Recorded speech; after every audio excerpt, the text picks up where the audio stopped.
Good afternoon. This is Bruce Adelson. I'm an attorney in the Washington, D.C. area, former U.S. Department of Justice Civil Rights Division senior trial attorney, coming to you today on behalf of Bromberg and Associates on this crisp, sunny fall morning here in Maryland.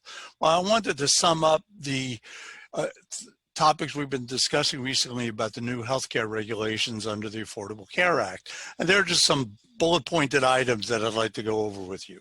The first is keep up and follow what the courts are doing. Remember, a federal court has already partially blocked the new Section 1557 rules from going into effect.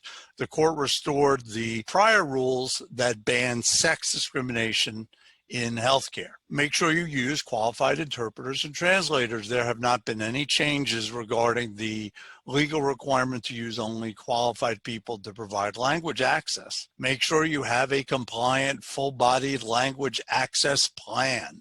Any doubts about whether you must have one? Look at the court decisions. As remember, we talked about in 2016, a federal court reiterated what has been decided previously.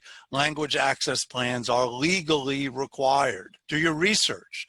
Look at the 2003 guidance that was issued by the Justice Department and Health and Human Services.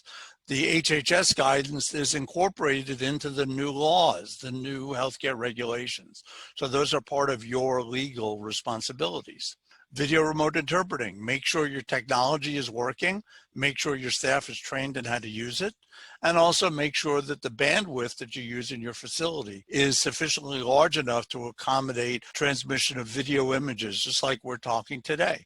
And the last, notices. You are legally required under federal law to provide notices about the free availability of language services, that you don't discriminate based on disability, for example.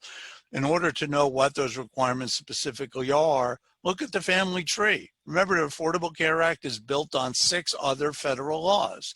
So look at the relatives, look at the ADA, the Americans with Disabilities Act. Look at the Civil Rights Act of 1964. These are all part of your legal requirements. So in order to know exactly what the law says you're supposed to do, check with the family, check with the relatives, look at the guidance court decisions that have been issued going back decades. They will provide the answers that you need. I hope all of this has been helpful. I look forward to our next conversation. Be safe, be well. Please contact us if we can be of any assistance regarding any of these issues, particularly language access plans. So take care, and I look forward to our next conversation. Thank you. Bye-bye.